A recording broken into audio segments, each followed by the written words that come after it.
औज़ुबिल्लाहि मिनश्शैतानिर्रजीम बिस्मिल्लाहिर्रहमानिर्रहीम। दुनिया भर की तरह पाकिस्तान में भी झूठी खबर देने पे मुकदमात दर्ज होते हैं और ये बिल्कुल सही फरमा रहे हैं वज़ीर आज़म साहब के जी हम जादू टूने के जो इल्ज़ामात लगाए जा रहे हैं उसके ऊपर फेक न्यूज़ के तहत मुकदमात दर्ज करेंगे। तो खुदारा खुदारा ये केमिकल का दूध बेचने के इल्ज़ाम में क्यों नहीं वकारुल हसन के खिलाफ मुकदमा दर्ज करते, क्यों नहीं वसीम बदामी के खिलाफ मुकदमा दर्ज करते।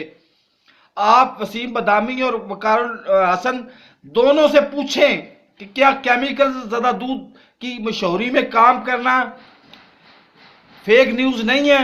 वो जो पैगाम देते हैं कि फेक ये दूध जो है वो आम दूध, सादा दूध और ताज़ा दूध से बेहतर दूध है, तो ये फेक न्यूज़ नहीं है।